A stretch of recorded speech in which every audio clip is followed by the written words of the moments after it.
Good morning and welcome to TripAdvisor's first quarter 2021 earnings conference call. As a reminder, today's conference call is being recorded. At this time, I would like to turn the conference over to TripAdvisor's Vice President of Investor Relations, Mr. Will Lyons. Please go ahead. Thanks, Ludy. Good morning, everyone, and welcome to our call. Joining me today are TripAdvisor's CEO, Steve Kaufer, and our CFO, Ernst Teunissen.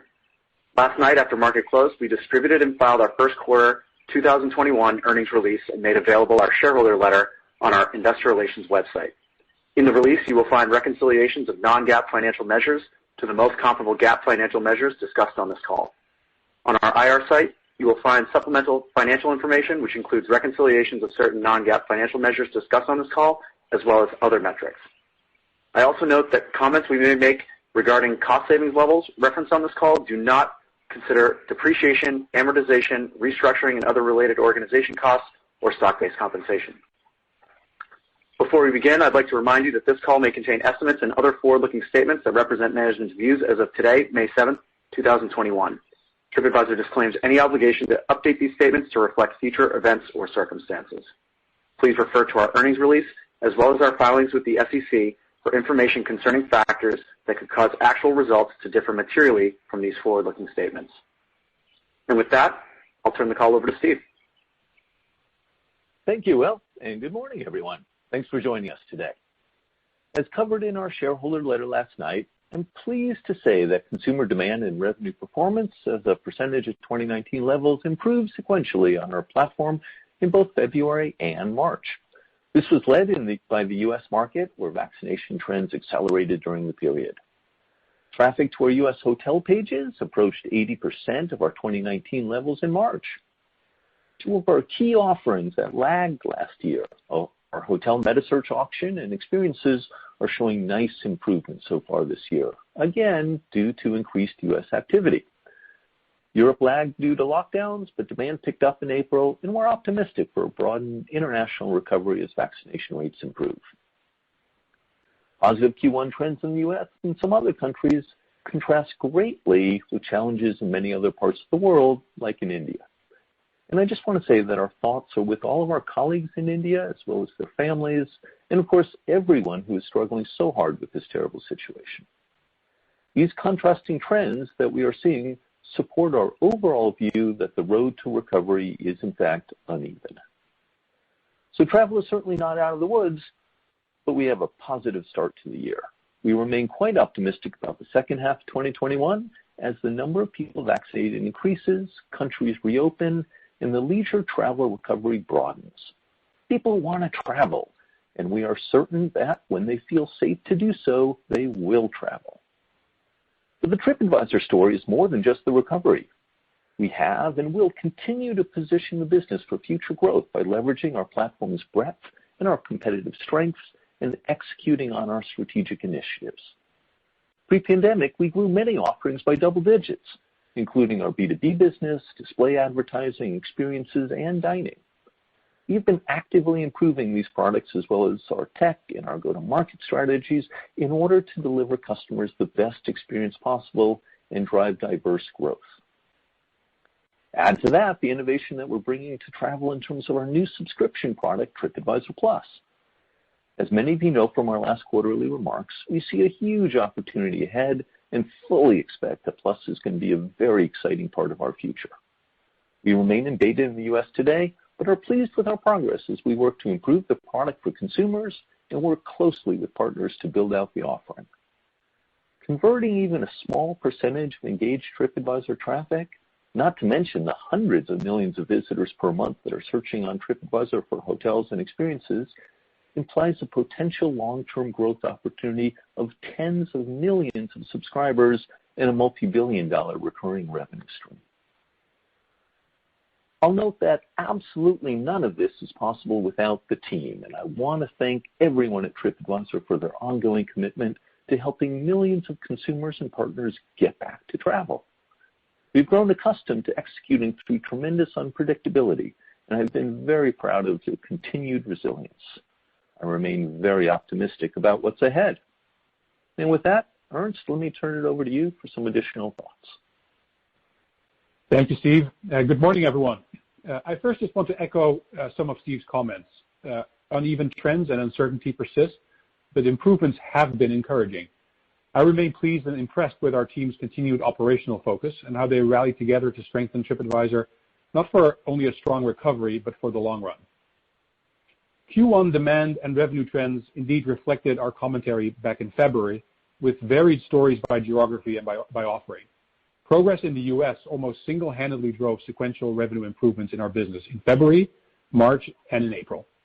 On the other hand, persistent lockdowns across Europe and challenges throughout international markets, as well as the absence of international travel, remain significant drags on our results. The good news is that there is a lot of room for continued improvement in the periods to come, in the U.S., but especially in Europe and beyond, as the number of people vaccinated increases, countries reopen, and the leisure travel recovery broadens. I want to quickly highlight three financial themes that remain within our control: driving significant cost savings, ensuring a solid liquidity position, and laying the groundwork for compelling and profitable growth when the pandemic subsides. Firstly, regarding cost, we continue operating effectively and efficiently as a leaner company. Operating expenses in Q1 were 32% lower year on year. We expect the majority of the fixed cost savings that we generated in 2020 to persist, positioning us for operating leverage as the travel environment normalizes. On the liquidity front, in Q1, we completed an opportunistic convertible debt capital raise, which further fortifies our balance sheet. With $674 million of cash on our balance sheet at the end of the last quarter, plus an undrawn credit facility for which covenant flexibility was achieved last year, as well as enhanced operating leverage as revenues comes back, we believe we are in a strong liquidity position. And finally, throughout the pandemic, we have been focused on driving improvements across our platform. We expect that these efforts will pay dividends as faster growth and more efficiency across our various revenue lines as the market recovers. So in summary, much uncertainty remains, but green shoots have definitely started to emerge. We remain optimistic that leisure travel will come roaring back as early as the second half of the year, and are pleased with the ongoing work that will enhance our positioning well into the future. With that, we will now open the call for questions. Thank you. And ladies and gentlemen, if you have a question at this time, simply press star, then the number 1 on your touch-tone telephone. Again, to ask a question, please press star, then the number 1 on your touch-tone telephone. One moment, please, for our first question.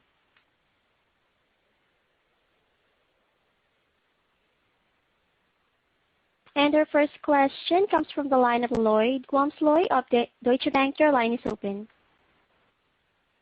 All right, thanks. Two questions if I can. First, just in the shareholder letter, you mentioned kind of credit card partnerships with TripAdvisor Plus. Can you just help us understand conceptually how something like that might work? Is that a credit card company paying some full freight, half freight? Like how would that work in terms of paying for Plus benefits for their members?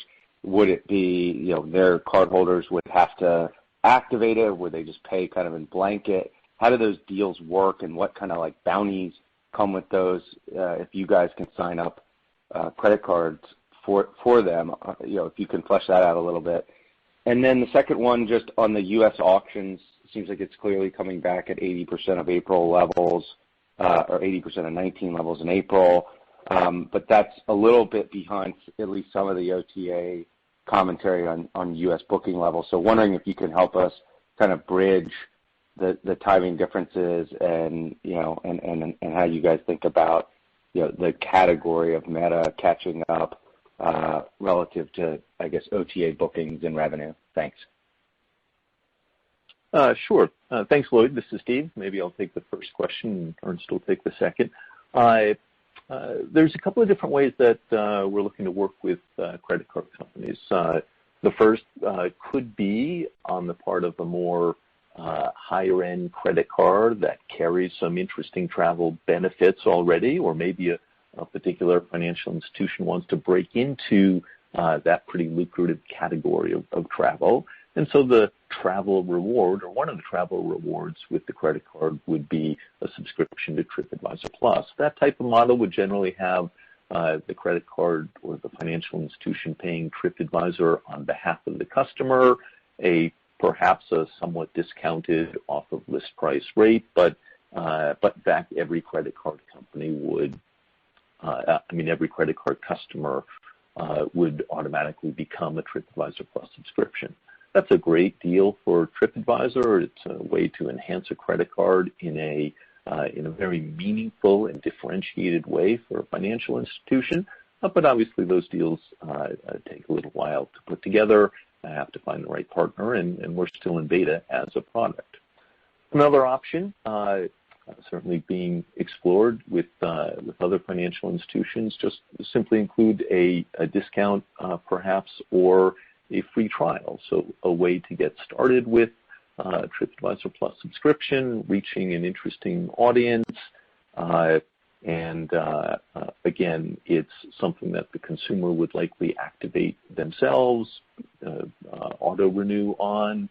We get someone to actually try the product, and we are completely convinced that once someone sees what TripAdvisor Plus offers by way of discounts on all the hotels and all the experiences, the additional value propositions that we're bundling with the product, we think that renewal will come rather simply.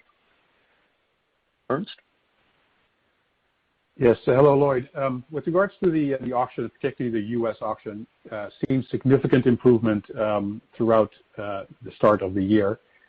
We said in our shareholder letter that in March we reached in the U.S. about 67% of 2019. In April, that was nearly 80%, and right now we're above 90% in the U.S.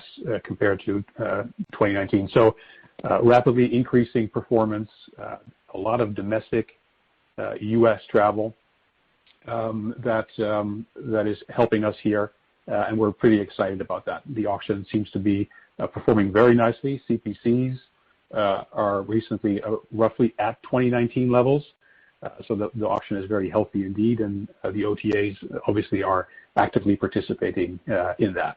So very pleased with how that's going, and a good sign for what may happen with our European business, which is now very suppressed in the second half of the year.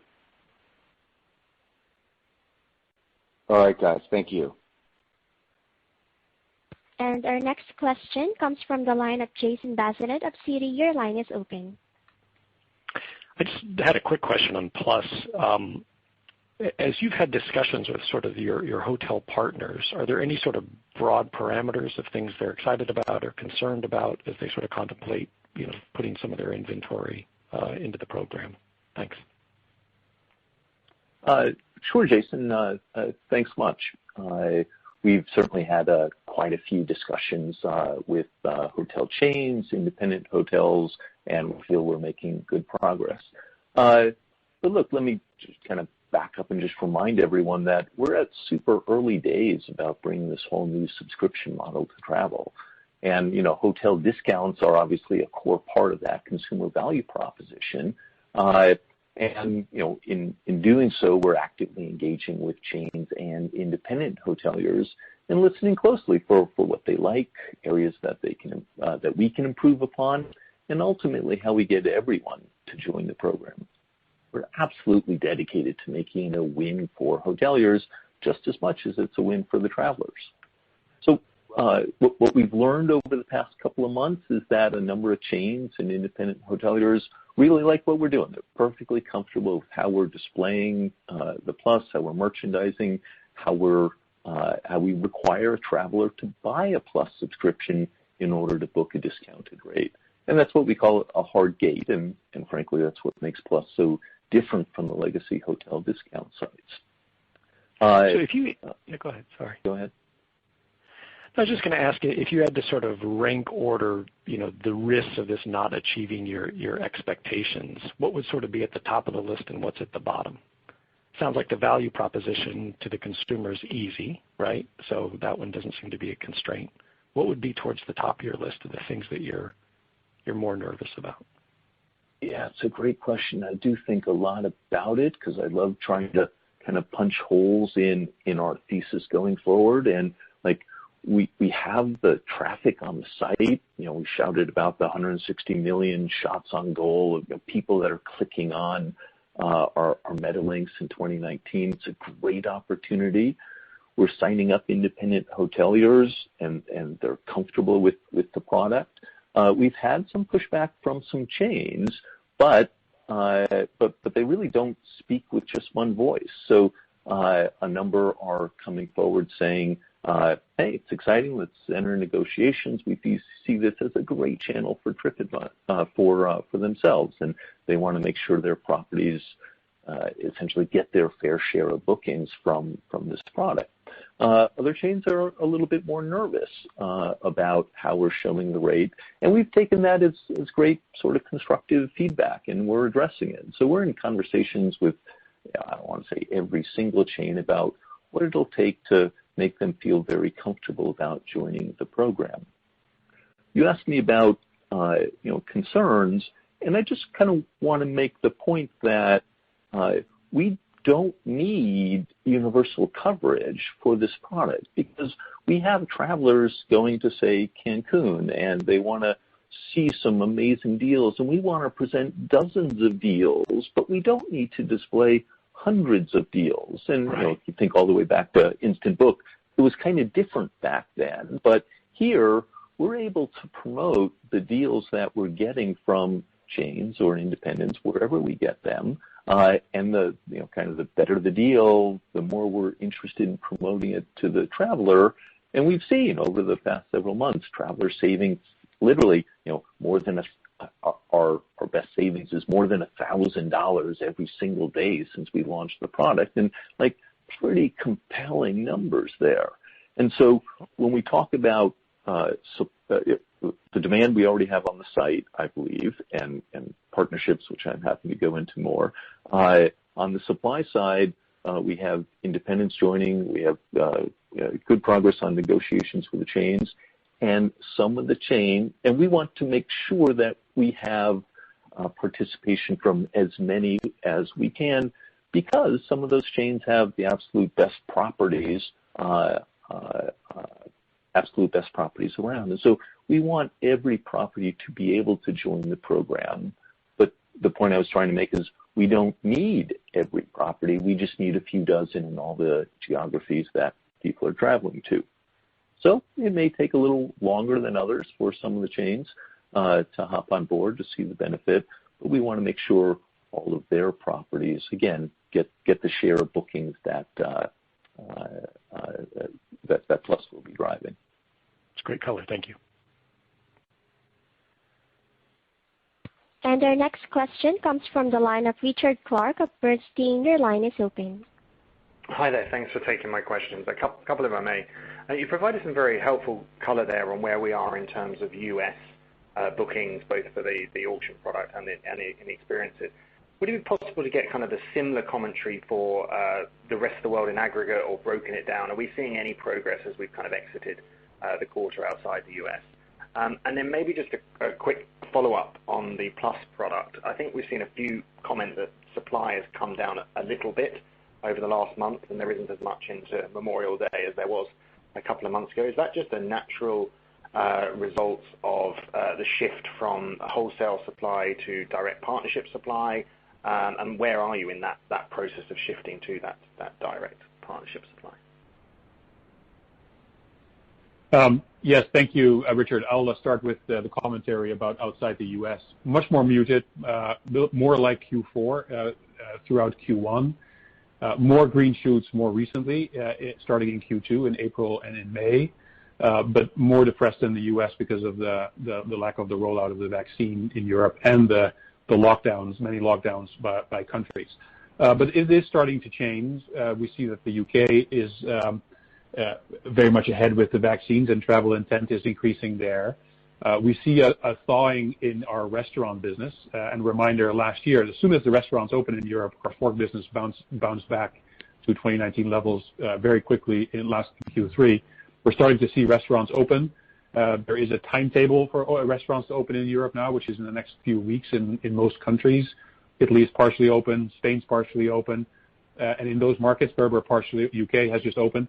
In those markets where we're partially open, we immediately see revenues jump back. So recent green shoots across Europe, and we anticipate that Europe is, although behind the US, is going to catch up with the U.S. in the back half of the year. Thanks, Richard, for the plus question as well. I'd give a short answer by saying simply we're in discussions with a number of different aggregators, the ones we brought on originally that helped us deliver such a comprehensive amount of supply right out the gate, as well as independents and chains through our direct supply effort. That's caused some variation, as you noted on the site. I'd say it's less seasonally related and more an aspect of how we're going to market with our direct connectivity, direct supply, and how we're working with a different set of aggregators. I'd say expect more change going forward. We're a test and learn company. This is a brand new product. We're innovating about the best ways that we can display inventory, display great discounts for travelers, while at the same time respecting the wishes of hotels who want to make sure their inventory, their prices are displayed in a way that they're comfortable with. So as you continue to look at the site, you'll see some more tests coming, some more changes coming in the next weeks and months. And that's part of the reason why we're still in beta as we hone in on what makes for a great consumer experience with a nice breadth of inventory coverage. Wonderful. Thanks for the color. Thanks. And our next question comes from the line of Naved Khan of Truist Securities. Your line is open. Yeah, hi, thanks a lot. Maybe first on Trip Plus, maybe can you give us a sense of the scope of the beta, how much traffic was exposed to it, and has the beta so far caused you to recalibrate your expectations up or down?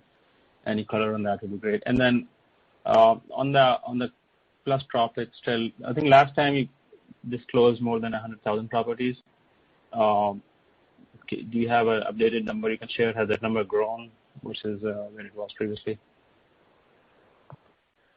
Sure. Thanks, Naveed. So we have been, since we rolled out in beta earlier in the year, which was on a very small percent of our traffic, we rolled it up to north of 75% in the U.S. in terms of chances of seeing TripAdvisor. Because we want to get as much experimental data as we can for how consumers are interacting. On any sort of given day, you might have 4 or 5 different Plus-related tests running as we again hone in on kind of what makes the best style of merchandising, how the checkout flow works, how we're sorting different properties to the top of our list. Lots of different things that are all part of the equation. What I've been, you asked, hey, calibrating up or down, I'm getting more bullish on the opportunity because I see the types of savings that consumers are achieving, and they're pretty compelling. Our average savings is north of $300, and there's several times every day when someone's saving more than $1,000, and that's a meaningful number for changing the type of the trip that traveler can have. And as word spreads that, hey, all of this is available with this new TripAdvisor Plus subscription product, I look 3 to 5 years out and I say, of course, somebody, and darn it, that's going to be us, is going to have a travel subscription product with tens of millions of subscribers because it's such a logical fit into the ecosystem. Subscriptions clearly proven in so many different categories now, and we priced this we feel appropriately so that a lot of people can afford to subscribe. I mean, do the math. At $100 a year, it's less than $9 a month. What a great deal to be able to get the type of discounts on hotels, 10% off all the bookable experiences on TripAdvisor. You'll soon see some of the other things that we're adding into the package. And it's just a great notion and, frankly, a great business model for us. So I'm getting more bullish on the opportunity as I've seen more of the customer reaction. And, frankly, I'm getting I'm being careful myself to temper my enthusiasm about what this looks like in 5 years with how quickly we can get there, because I'm constantly reminded there isn't another travel subscription product out there. People aren't comparing this with something else. It's a new concept that we're introducing to people, and I have to be a little bit patient about the time it takes to educate folks, the time it takes, even though we have these no-brainer moments, the time it takes for us to help persuade them that it's a very clear savings. So I am reminded by my team, I remind everyone that this is really early days in a great new product category, and success is measured in years, not months, and that's the way we're approaching it, because it's, again, I'll try to be more succinct here. I believe even more in the category. Love it. It'll take us some time to get there. I'm impatient by personality, but I understand these things. It will take some time, and super excited. To your property count question, I don't want to hang too much on specific property counts, because what we found is it's really the combination of the discount level we're getting, how that compares to other partners, the prices that we're showing, that drives a lot of the booking. So, not surprisingly, a very small discount. If we have a lot of properties with a very small discount, it doesn't move the needle for us. But when we're getting the 10, 15, 30, 40% discounts, those become bestsellers pretty quickly, and we're really helping those hotels fill that empty room, and that's why the whole model is so powerful. Thanks. Great. Yeah. Thanks for the color. Maybe a quick question, maybe on the Viator distribution deal. When can we start to see the P&L impact? Obviously, the economy is still reopening, but just maybe talk about that. Maybe how the economics might be structured, and is there potential to do more distribution deals such as this?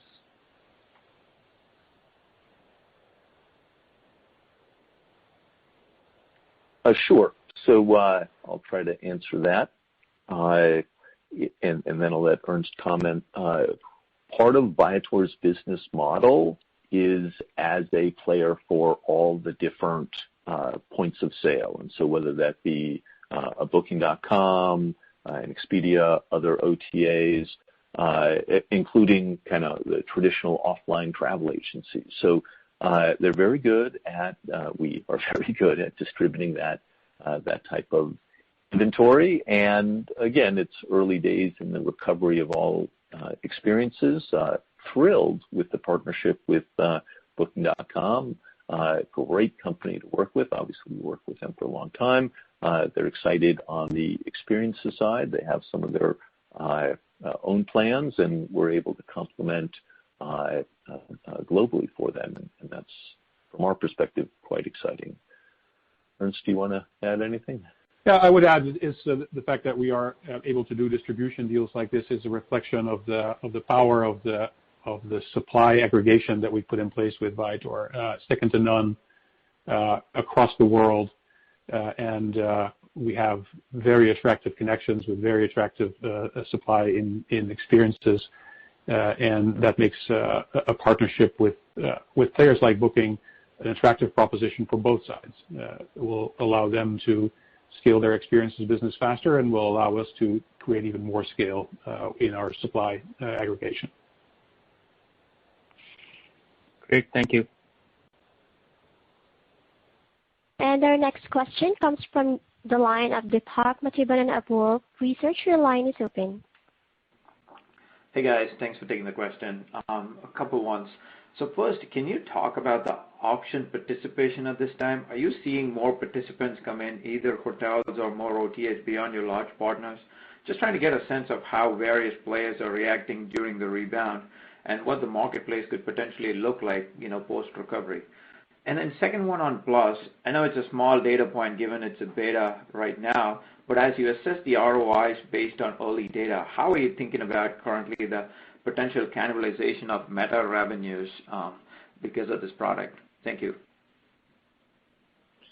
I'll start with the first one, Deepak, on the auction. Yeah, we're pleased with increased participation. The auction, especially in the U.S., is coming back to life. I was describing that CPCs recently have been sort of close to 2019 levels, which is an indication of sort of the health that you see emerging. I said that our revenue very recently has been sort of above 90% in the U.S. Versus 2019. And so the auction is regaining health sequentially, and we're very pleased with that. And I'll jump in on the Plus question. So we certainly keep a very close eye on cannibalization, and when we put a Plus offer at the top of the sort order, while one still can click on a meta link for that Plus offer, and many people do, we're obviously trying and succeeding at driving a bunch of traffic into the Plus flow. Too hard to say what the complete ROI is going to be because we really don't have data on renewal rates. But if we make reasonable assumptions and we clean up a few of the loose ends on the conversion path to make that more effective, I'm quite confident that we'll get to a positive, a clearly positive draw on the dilution for the auction in place of the subscription revenue. The other thing that clearly helps the cause is that folks who become subscribers of Plus come back more frequently. And whether they're coming back to book another Plus hotel or a hotel that's not Plus but in fact is a regular auction meta-click, they believe and they are much more loyal to TripAdvisor. And so we're also looking at that repeat behavior and seeing how that boosts our domain direct traffic, which in turn boosts our overall auction revenue outside of Plus. As you point out, very early days, pretty hard for us to measure right now those kind of medium to long-term benefits, but what we're seeing so far looks positive. Got it. Okay. Thanks, guys. Our next question comes from the line of Shweta Khajuria of Evercore ISI. Your line is open.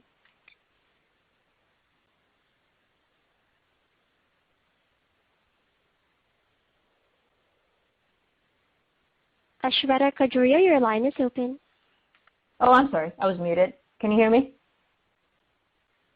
Yes. Okay. Sorry about that. So could you please remind us how the pricing will work with Trip Plus? So there's, I know there was a question asked, there's wholesale pricing, there's consumer pricing, but how are you thinking about that? It's a $100 night. You just pass that discount through to the subscriber, and you get the subscription fee, but the subscriber sees $85, something like that. And would it be different in terms of how much you pass through, whether it's a chain or an independent hotelier? Just could you please remind us how you're thinking about that? And then the second is, what are you looking for in terms of supply on the platform, in terms of engagement that will trigger a full launch, out of beta? So what are some of the metrics that you think will let you launch the product fully, whether in the U.S. or globally? Thanks. Great. Thanks, Shweta. Excellent two-part question there. So the basic model we're working with, and there perhaps are some exceptions, is that we're encouraging hotels of all types to identify a discount that we are able to pass along to the traveler. And we're in fact passing along the entire discount, whatever they're able to offer, to be kind of the most beneficial to the consumer to get them to get that consumer to book the property. So if an independent hotel ABC says, look, really interested in demand for these dates, we'll offer a 25% discount. That 25% discount flows straight through to the consumer. That means when someone's looking for a couple of nights stay at a 25% off at a decent average daily rate, that might now be a $300 savings for that trip. and the consumer sees, wow, that's a great savings, love this hotel, highly ranked in the location I want, and consumer saves $300, we charge them $99, net savings of $200, and it's a win-win-win all around. A different hotel may only choose to offer a 10% off, which is something we would still offer, but it's not as compelling to the traveler. For an existing Plus subscriber, hey, that's still nice. For a brand new Plus subscriber, for a one-night stay, that's probably not, or perhaps isn't going to trigger a subscription purchase. But that same hotel 10% off for 7-night stay probably does add up to quite a bit of savings. So we leave that up to the hotel. I mean, there's a minimum discount when we sign up the hotels. But that is something that they can kind of toggle up and down depending on their demand needs at particular points in time. And then, I hope that kind of answered the how we kind of deal with discounts. Of course, down the road, we could always choose to not pass along the full discount to the consumer, but that's not our plans at the moment.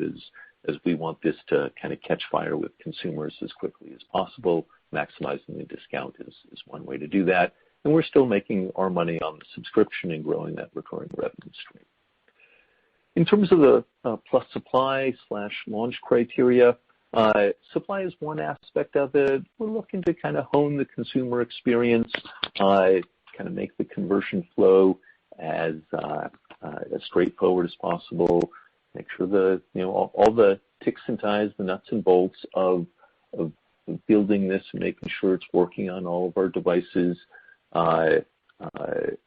is up to snuff. We don't have, and we don't feel it's necessary, a hard and fast, we must have X number of properties at Y discount level, but we do look around at, obviously, our major geographies. We look and say, are we offering a set of hotels that are compelling in terms of discount and compelling properties themselves? And we know we'll never get it right, or we're not waiting to have every city looking great before we launch. But again, the product is available to most of the clear majority of our traffic right now. We simply haven't launched it to our members and started up our PR machine and the rest of the ways one goes about launching a product. But as I say, that will come soon, and we're just putting the finishing touches on is how I'd phrase it. Okay, very helpful. Thanks, Steve. Thanks. And our next question comes from the line of Tom White of D.A. Davidson. Your line is open. Great. Thanks for taking my questions. I guess firstly, I was hoping you'd give us an update on your progress around leveraging the massive amount of customer data that you guys have and making it more actionable. Any way you can kind of quantify the potential benefit to the business maybe you hope to see from that, be it more repeat rates, higher conversion, and also where does this rank kind of on your priorities? Maybe it's kind of fallen down the pecking order just given the focus on Plus and making sure you optimize around the recovery. And then just a quick follow-up on Plus. Steve, you remarked how no other online travel platforms has kind of launched a subscription offering for consumers. Just curious on that. I mean, is that just because maybe the OTAs from day one have sort of been set up to kind of optimize around transactions and kind of e-commerce conversion, or do you think there are other reasons why no one else has done something like this? Sure. A couple-part question there. So I'll try to do the first one first, data to make it more actionable. We certainly I haven't talked about it a lot, but we have been continuously doing that in our CPM, our display ad business, helping to target with audience segmentation, not only by geography, but lots of different aspects. And that's what enables us to command a premium CPM in most of our display business. So we are doing that and have been making progress. When it comes to TripAdvisor Plus, certainly our go-to-market plans do involve looking at a lot of our internal historical data, the travelers who we think would be great Plus customers, how we approach them with an offer or something different than how we're mass marketing to all of our visitor audience. So I'd say the data and analytics part is in service to that Plus subscription priority as we launch. When I look at a bunch of the activity that's going on, we aren't doing a lot, as you haven't seen on the site, in terms of pure recommendation type capabilities. We're adding a bunch, and you'll see some of it in experiences going forward. But again, it's a matter of priorities. We have a bit more focus on Plus than hotel auction in that regard at the moment. But suffice to say, we do have teams working on bringing that data to life. I just haven't given it a lot of airtime historically. To the second part of the question, yes, TripAdvisor Plus, we expect to be the first kind of mass market travel subscription product, and we're investing a ton behind it. And it really is a very different model than the traditional store. And so OTAs like in Expedia or Booking are tremendous companies, have super brand awareness, a great product offering for travelers. They're both wonderfully global, but they built their business around a commission orientation, which, to be clear, is a great business. We've been in the lead generation business for hotels, the transaction business, just like the other OTAs for experiences, and now we're introducing this new direct-to-consumer subscription model. So it's not that other folks can't, it's that it's a new way to think of something in travel. And because of TripAdvisor, well, the challenge with somebody else doing it, a startup or a new company, is that they may not have the traffic to expose to the subscription, product to. But that's not TripAdvisor's challenge. We already have so much of the traffic. So the opportunity to sell a subscription product for an occasional use, unlike a Netflix or an Amazon Prime, you're not watching a movie or buying something every week or every month. Travel's more episodic. But the value that we're presenting in this form of subscription is oftentimes much higher and can offer that instant savings. Because we have the traffic is why we think we'll be successful where others might be challenged. Great. Thanks for the call.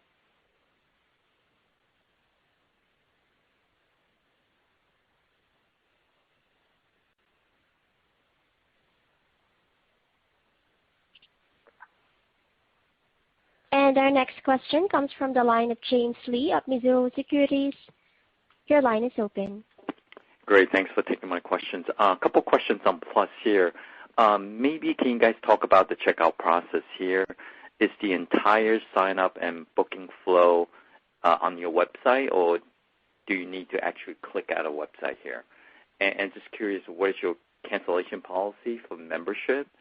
And lastly, I think, Steve, we talked about the deals in general. That's great, saving about 30 to 40%. I'm just curious, are these hotel deals you're able to negotiate? Are they exclusive to TripAdvisor? Thanks.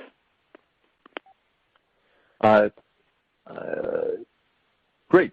Thanks, James. Excellent questions. Going forth, the checkout flow is all on TripAdvisor. We're not sending you to any other website. We are the entity that's making the reservation for you. If there's anything wrong or you want to change, you're calling us, and we're helping you through the process, whether that be for the attraction that you booked with a discount or the hotel that you booked with a discount. We're it, and that's a very deliberate choice. We're also it in terms of hoping to get that second booking for the same trip or the very next trip. We operate on a very hotel-friendly policy in terms of when someone books the hotel on TripAdvisor, we're sharing the full name, information, everything directly with the hotelier as part of the reservation, and we're encouraging the hotelier to try to upsell that client with spa treatment or whatever, room service, whatever else that they might well be able to do, or have them join the hotel's loyalty program, everything like that. So that's all good and, in fact, encouraged from us. Cancellation policy for Trip Plus, super consumer friendly now. It essentially, if you look around and you're not going to use the subscription, we'll let you cancel. I think it's currently 30 days, but we'll probably extend that. And then you can envision kind of going forward. It's not a monthly subscription; it's an annual subscription. So if you, for whatever reason, haven't been able to use the product, we don't feel you should be paying for it. But if you have used the product, then it's not refundable. You have it for the whole rest of the year, and frankly, if you're using it once a year, you're probably making your money. And if you're using it twice a year, it's clearly a great savings. Third part of the question: are the deals exclusive to TripAdvisor? They can be. That's really up to the hotel.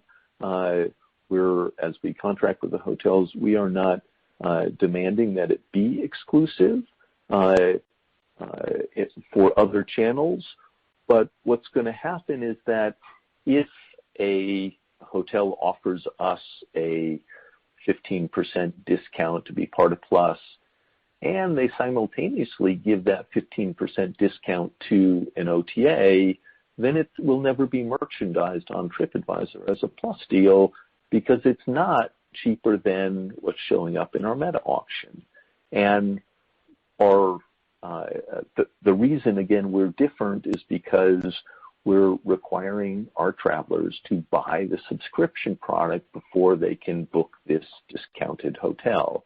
And that's the hard gate, that's the pay gate that enables hotels to give us a discount that they're not putting out there on their own website or through other channels, and that's what makes our deals special. So, in the weeds, I guess, if the hotel is offering this discount, same discount on some other opaque discount site or packaged with an airline flight, that would be fine with us. But if it's also on a deal that's also on their own website, then it's not going to work. We're not going to merchandise their property as a Plus property on TripAdvisor because it's not a compelling value proposition. Great. And just a follow-up question here on a separate topic. And this product you guys haven't talked about in a while, which is Newsfeed, or you guys call it feed product. Any progress on that front specifically? And this is a couple quarters ago you talked about fees are very important for you guys to drive login users. And any update on that too? Thanks. And I'm sorry, I want to make sure I understand the question. Could you re-ask it? I wasn't quite catching it. Yeah, Steve, I think a couple quarters ago you guys introduced a very much a newsfeed-like product, very similar to Facebook, where people can put inspirational pictures, videos onto your app. Sure, I got it. Yeah. Certainly more than a couple of quarters ago. That was what threw me. A couple of years ago, we did a social feed to the product. A lot of that is still live on the site. You can still post. You can still follow. It was a great way to engage more users. It generated a lot more sort of content and guides for us. That was all very helpful. And we had been investing in it. Then, pandemic and TripAdvisor Plus came along, and we realized that this opportunity is kind of far more interesting, far more sustainable, and kind of didn't have I want to call it a perceived competitive threat from other social networks. And we were not at all trying to be a social network, but short answer is yes, that's still live on the site. We're adding, I think the numbers, we're adding more than 100,000 new members every day just as part of people joining TripAdvisor because it's a great site to join, and so we're able to market to those people. So growing membership is something that we're already, I think, quite good at.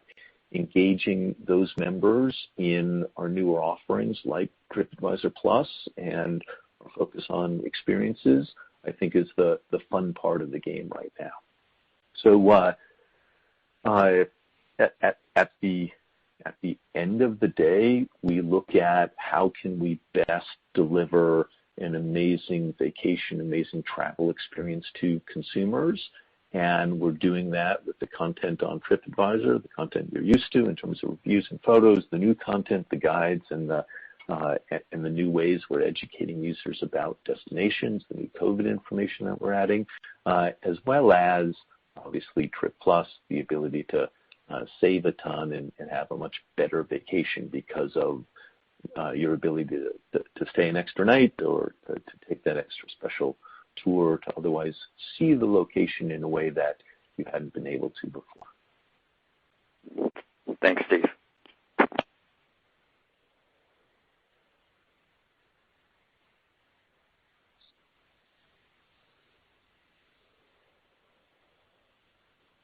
And our final question comes from Vince Cipio. Your line is open. Great, thanks. You mentioned U.S. auction coming back to life. Your peers have alluded to much stronger booking trends in the domestic market. And amidst that backdrop, just kind of curious how you've seen RICO and the insurance product progress, which was a direct-to-consumer offering that you rolled out. And then a second part, a different product, B2B, I think it was Reputation Pro and Spotlight. Curious how those are progressing as well as demand is improving. Thanks.